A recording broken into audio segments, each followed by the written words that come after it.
So this next story just bubbled up tonight, and frankly, I'm not sure what to make of it. Supporters of Sarah Palin will say it's lame and much ado about nothing. Sarah Palin has just said as much. Her detractors, however, will maybe sense a conspiracy of some sort, or at the very least say it's a black mark against Palin. You can judge for yourself. Here's what happened. Sarah Palin is obviously a big user of Twitter. Tonight, she's caused a stir with a tweet sent to her that she favorited. Here's Palin's Twitter page. She has no favorite tweets listed.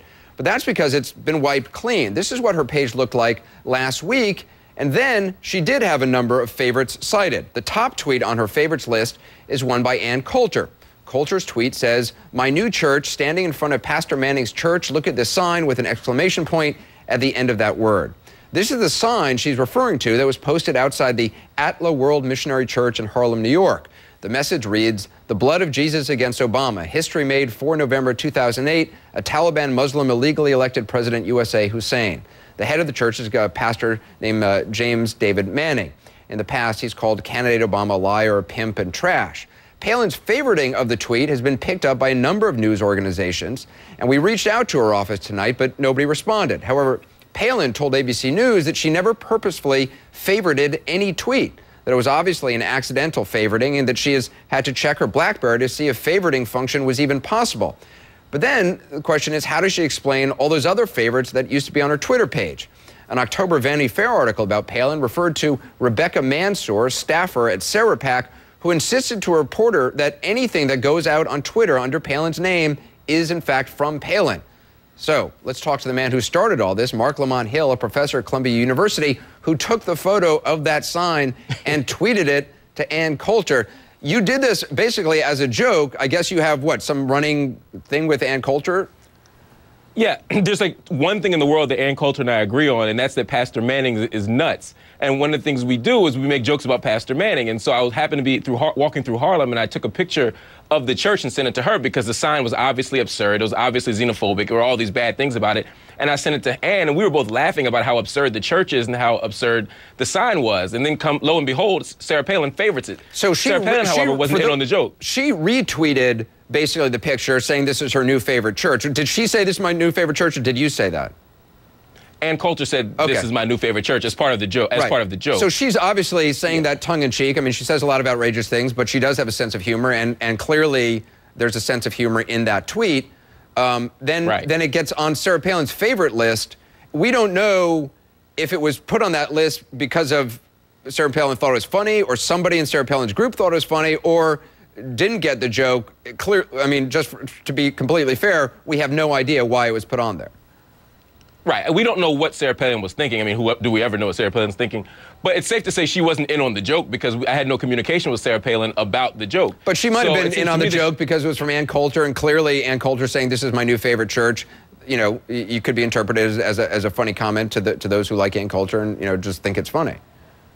Right, but it's also within the realm of possibility to an outsider that Ann Coulter could have believed it because she's known for saying outrageous things. Right. So I just don't want to assume. I know you're not a fan of Sarah Palin's. I don't want to assume, for complete fairness' sake, what was in the mind of whoever posted that on Sarah Palin's page. They could have been in on the joke. They could have not been in on the joke, right?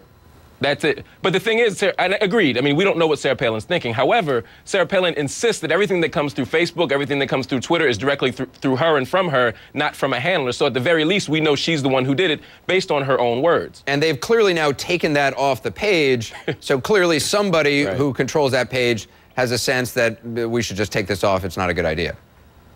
That's exactly right. And in all fairness, she would probably say, even if she was in on a joke and even if she had no ill intent, because it's caused so much trouble, it's better to just take it off. But I suspect that, you know, Sarah Palin probably just thought it was funny because it was addressed at President Obama. You know, Sarah Palin's made so much developed so much power, rather, by playing to the xenophobic wing of the Republican Party, by playing to the Tea Party membership, which has a xenophobic sector in it. So it would make sense for her to do this, not just as an inside joke, but as a way of stirring up her base and staying in touch with the base that preys upon people who are seen as outsiders. All right, I got to, you know, rein you in, though, a little bit on that. I mean, we have no idea, again, why this would have put on. She could have been totally in on the joke, and she has not made comments like this about President Obama, you know, as radical as the statements on that billboard are.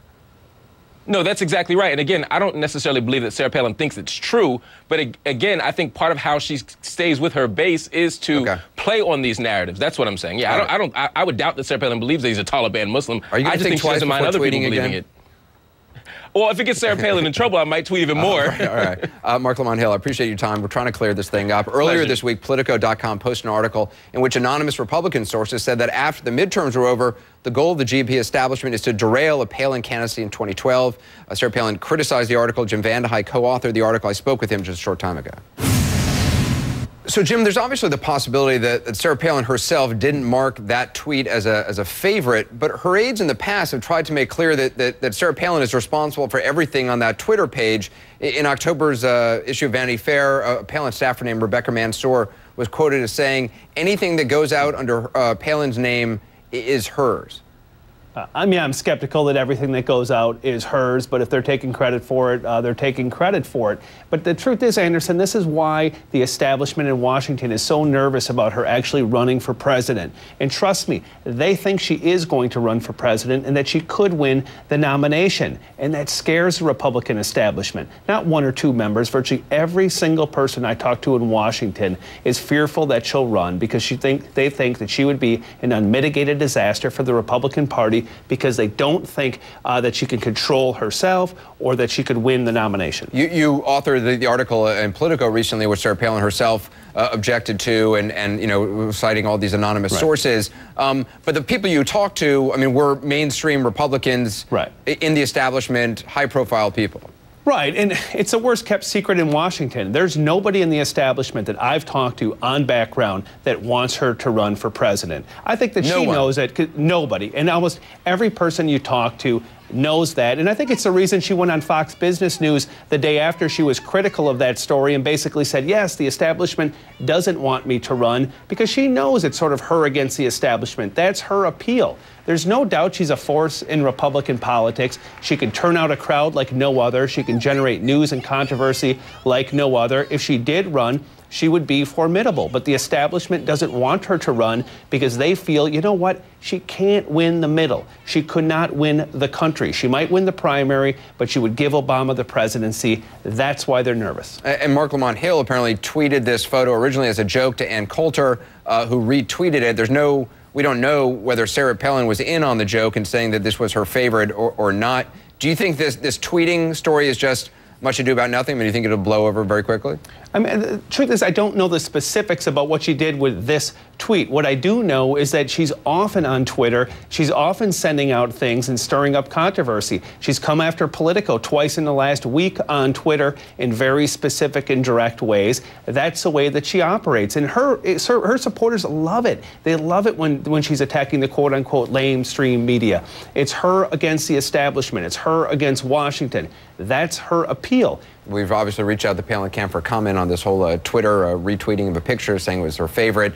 No comment yet from them, though I'm sure maybe she'll say something on Twitter about it down the road. But clearly she recognizes something is amiss because they've now wiped clean that page. Jim Vandehei, good to have you on from Politico. Take care, Anderson.